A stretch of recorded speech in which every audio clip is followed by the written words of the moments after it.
Hello everyone. So obviously this is going to be the third part of first chapter. और ये सभी points हैं इस chapter के जिनमें से फर्स्ट और सेकंड हम कर चुकी हैं पहली वाली वीडियोस में, आपको पता होगा ऑब्वियसली। और अगर नहीं पता है तो प्लीज़ आई बटन पर क्लिक करो और पहली वाली जो 2 वीडियो आ चुकी हैं चैनल पे वो देख लो। और उसके बाद अब ये देखो, ये थर्ड पार्ट इस वीडियो में हम करने वाले हैं, limitations on the powers of government. So let's begin guys. तो ये है limitations on the powers of government. पहले वाले हम पॉइंट में हमने पढ़ा था टॉपिक में कि स्पेसिफिकेशन थी किस चीज़ की, डिसीजन मेकिंग पावर्स की।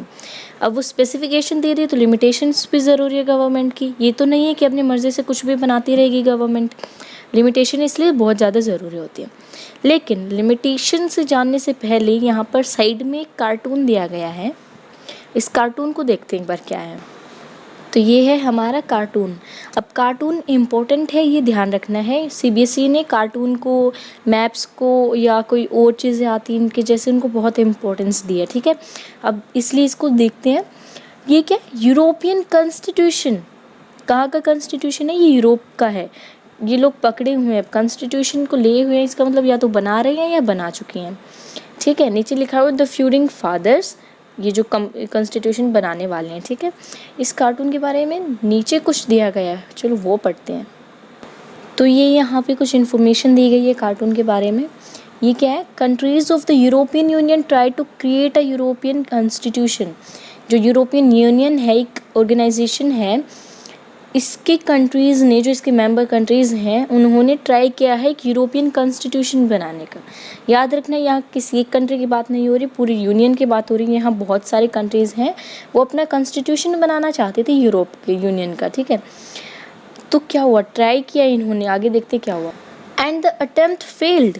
अटेम्प्ट फेल भी हो गया भाई, ट्राई किया है, फेल हुआ है, इनका आगे कुछ हुआ नहीं है। तो आगे क्या, here is a cartoonist impression of this attempt, ठीक है। ये जो इन्होंने अटेम्प्ट किया था कॉन्स्टिट्यूशन बनाने का, उस पर ये कार्टूनिस्ट का जो नज़रिया दिखाया गया, उसने कैसे इसको व्यक्त किया है। Does this always happen in any constitution making.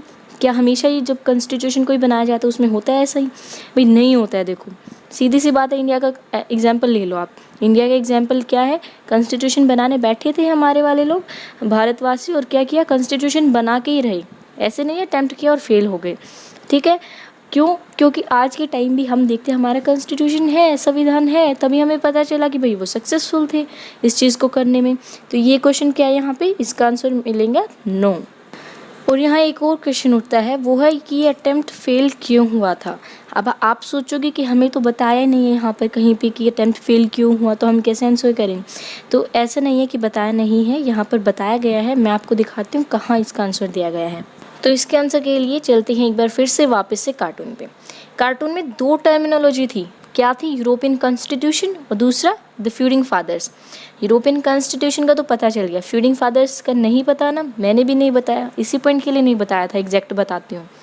तो फ्यूडिंग का मतलब होता है झगड़ालू या झगड़ने वाले।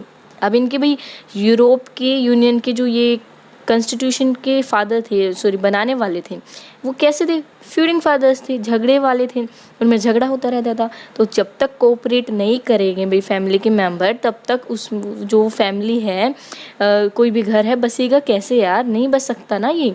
तो इसलिए क्यों थी ये ऐसा, कॉन्स्टिट्यूशन फेल हुआ इनका, क्योंकि ये झगड़ालू थे, इनके आपस में कभी बनती ही नहीं थी। अब समझ में आया कि हमारे कॉन्स्टिट्यूशन में वो पॉइंट था ना कि सभी को एग्री होना चाहिए, लगभग सभी को, सब एग्जैक्ट सभी को तो नहीं, ज़्यादातर लोगों को किसी लॉ पर या किसी कानून पर। तो इस वजह से कहा गया था कि भाई जब तक एग्री नहीं होंगे, उनमें लड़ाई झगड़े होते रहेंगे, लड़ाई झगड़े होंगे तो फिर वो कैसे अच्छा कॉन्स्टिट्यूशन बना पाएंगे, फेल ही हो जाते वो भी। इसलिए एग्री होना भी बहुत ज़्यादा ज़रूरी होता है। इसलिए ही वो कोऑपरेशन वाला जो पॉइंट था वो सबसे ऊपर रखा गया है आपके इस टॉपिक में, ठीक है। तो आपको देख लो कोऑपरेशन कितना ज़्यादा ज़रूरी होता है। तो टीम में, क्लास में, कहीं भी कोऑपरेट किया करो, ठीक है, ये बहुत ज़्यादा ज़रूरी होता है। ओके, तो चलो भी कार्टून तो हो गया हमारा, अब मेन टॉपिक पे आ जाते हैं। मेन टॉपिक था limitations on the powers of government, ठीक है। अब इसको चलो शुरू करते हैं। तो but this is clearly not enough. क्या ये वाली जो लाइन है ये ऊपर वाली से कनेक्ट है, आपके जो ऊपर वाला टॉपिक था ना, specification of decision making powers, कि जो ये स्पेसिफिकेशन करना है, उल्लेख करना है, सिर्फ यही इनफ नहीं है। कॉन्स्टिट्यूशन के लिए या अच्छे जीवन के लिए। Suppose you decided who had the authority to make decisions. चलो मान लो कि भाई आपने डिसाइड भी कर लिया कि किसके पास अथॉरिटी डिसीजन बनाने की, but then this authority pass laws that you thought were patently unfair. लेकिन क्या होगा कि अगर ये जो अथॉरिटी है ना, उसने ऐसे लॉज पास कर दिए जो आपको लगता है कि स्पष्ट रूप से अनफेयर हैं, वो लॉज जो हैं वो आपके लिए ठीक नहीं हैं। पेटेंटली क्या होता है? स्पष्टतया, ठीक है। It prohibited you from practising your religion for instance. तो ये क्या एग्जाम्पल दे रहे हैं इंस्टेंस के लिए कि भाई जो आपको है ये प्रोहिबिट कर रहे हैं आपके रिलीजन को प्रैक्टिस करने से। आपका जो धर्म है आप उसके हिसाब से अगर चलते हैं तो ये आप पर पाबंदी लगा रहे हैं। और it enjoined that clothes of a certain colour were prohibited, या ये कह देते हैं कि किसी सर्टेन कलर के जो हैं क्लोथ्स हैं वो प्रोहिबिट हैं, उन पर भी पाबंदी लगा दी। और that you were not free to sing certain songs, और that people who belong to a particular group, इसमें कास्ट और रिलीजन आ जाते हैं, would always have to serve others and would not be allowed to retain and property. इसमें क्या है, colours तक तो हमने देख लिया कि भाई अगर किसी कलर के जो कलर्स हैं क्लॉथ से कह देते हैं वो भी प्रोहिबिटेड हैं। या ये ऐसे कह देते हैं कि आप किसी तरह के गाने वगैरह गाते हैं, उनको गाने के लिए आप फ्री नहीं है। या ये कह दें कि कोई इंसान किसी पर्टिकुलर जाति या धर्म के बारे में अगर बात करें कि उससे संबंधित जो इंसान है वो दूसरों के लिए हमेशा जो है उनकी सेवा ही करेगा, उनको सर्व करेगा हमेशा। या फिर कोई ऐसा लोग पास कर देते हैं कि किसी उनके हिसाब से किसी जो ये वही पर्टिकुलर कास्ट और रिलीजन की बात आ जाती है कि उनमें से जो इनके इंसान होते हैं उनको प्रॉपर्टी खरीदने का हक नहीं है, प्रॉपर्टी लेने का हक नहीं है। और that government could arbitrarily arrest someone, या फिर ऐसा हो कि जो गवर्नमेंट है वो अपनी मनमाने ढंग से किसी को भी अरेस्ट कर ली। और that only people of a certain skin colour would be allowed to draw water from wells, या ऐसा कुछ कर दे कि ये कह दे, ऐसा लॉ पास कर दे कि किसी पर्टिकुलर स्किन के जो इंसान होंगे, किसी कलर के जो होंगे स्किन कलर के, वो ही कुओं में से पानी निकाल सकते हैं।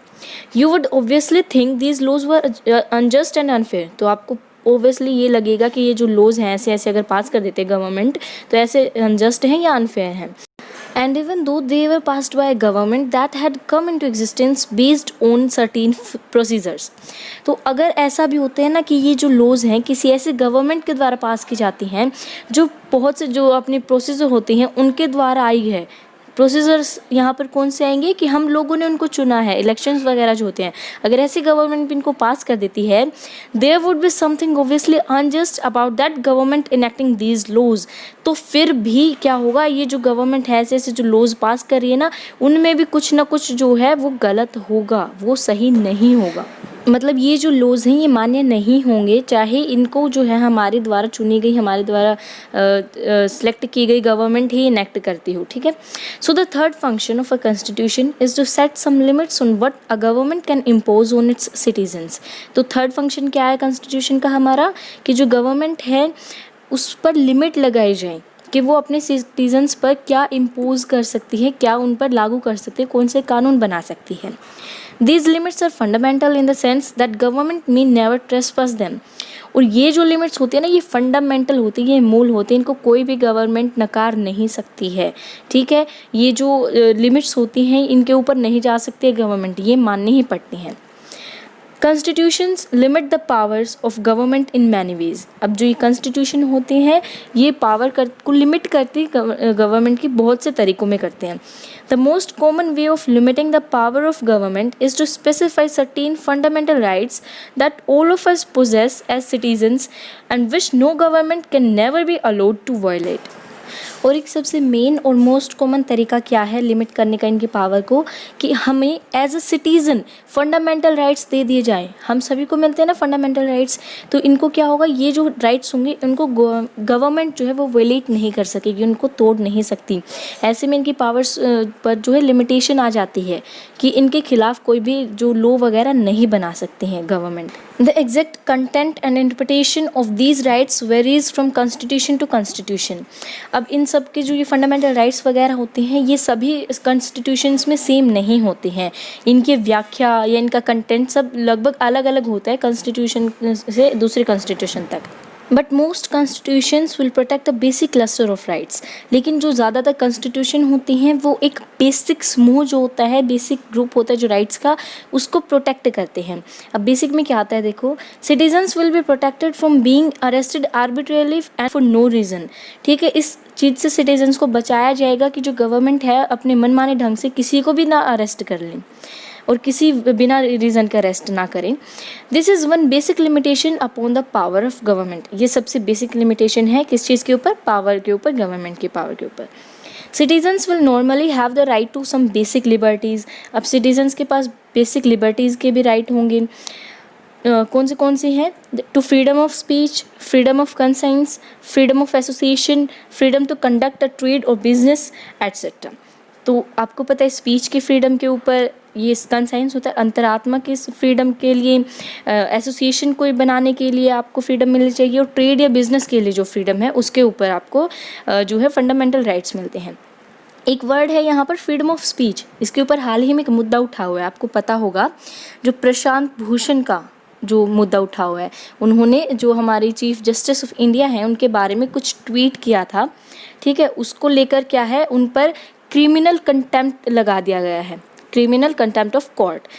उस पर फिर आता है आपका ये क्या आया यहाँ पर, फ्रीडम ऑफ स्पीच कैसे आया, यहाँ पर ऐसे आया कि उनके ऊपर जो है चार्जेस लगा दिए गए हैं। उन्होंने जो कुछ भी ट्वीट किया जो भी है, तो उस पर फ्रीडम ऑफ स्पीच को कह रहे हैं कि छीना गया है, क्योंकि ऐसे तो कह देते हैं आपके पास फंडामेंटल राइट है, आप अपने विचार व्यक्त कर सकते हैं। तो ऐसे ही उन्होंने किया था, लेकिन उनके ऊपर चार्जेस लगा दिए गए हैं। ठीक है, तो इसलिए हाल ही के जो ये ऐसे मुद्दे वगैरह होते हैं ये पढ़ते रहा करो भाई, थोड़ी पॉलिटी में भी तुम्हें जो है हेल्प मिलेगी, और अपना करंट अफेयर्स वगैरह भी होते रहेंगे। करंट अफेयर्स मतलब ये नहीं कह रही कि मैं किसी चीज़ के लिए जाओ प्रिपेयर करो पक्का अच्छे से, लेकिन आपको कम से कम आसपास की न्यूज़ का पता होना चाहिए। और उसके बाद है कंसाइंस, एसोसिएशन या ट्रेड बिजनेस के लिए। अब इसमें ये नहीं है एसोसिएशन कह दिया तो आप कुछ भी बनाओगे, झुंड बनाओगे, और जैसे ये आतंकवादी वगैरह के इकट्ठे कर लेते हैं, ऐसा नहीं बनाना है आपको। वो भी जो है संविधान के अंदर होना चाहिए, उस पर भी लिमिट है आपको भी, कैसे कैसे कर सकते हैं आप। ये नहीं अपनी मर्जी से आप भी कुछ करो, आपके भी कुछ कर्तव्य बनते हैं। ठीक है, बिजनेस है, अब ये नहीं है कि आप 2 नंबर का काम करने लग जाओगे, बिजनेस ऐसे बना लोगे, ऐसा कुछ नहीं होता है। याद रखना है जो फंडामेंटल राइट्स होते हैं उनमें भी स्पेसिफिकेशन होते हैं कुछ अलग अलग चीज़ों की, कि कोई भी आप काम करते हैं तो वो लीगल होना चाहिए, इलीगल नहीं होना चाहिए, वरना आपके जो फंडामेंटल राइट्स होते हैं वो भी मान्य नहीं होंगे, क्योंकि आपके भी कुछ कर्तव्य बनते हैं अपने देश के लिए। अगर आपको संविधान ने फंडामेंटल राइट दिए हैं तो आपको भी तो बदले में कुछ देना होगा ना। ऐसे ही गवर्नमेंट होती है, उसके पास अगर डिसीजन मेकिंग पावर है तो उनके ऊपर लिमिटेशंस भी होते हैं। ठीक है, in practice these rights can be limited during times of national emergency and the constitution specifies the circumstances under which these rights may be withdrawn. और जो ये राइट्स हमें दिए जाते हैं, ये राइट्स कब लिमिट कर सकते हैं गवर्नमेंट? नेशनल इमरजेंसी के टाइम पे।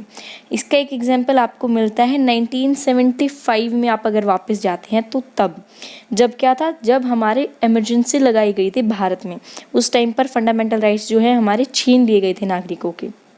ठीक है, तो वो एग्जाम्पल है एक, और आपको इसी से याद रखना है कि नेशनल इमरजेंसी के टाइम पर आपके जो फंडामेंटल राइट्स हैं उनको लिमिट किया जा सकता है, या कुछ और सर्कमस्टांसेस आ जाती हैं जो आपके कॉन्स्टिट्यूशन में जिनका उल्लेख किया गया है उनके हिसाब से ये राइट्स जो हैं आपसे छीने जा सकते हैं, लेकिन हमेशा के लिए नहीं छीने जा सकते, या बिना किसी सर्कमस्टांस की नहीं छीने जा सकते।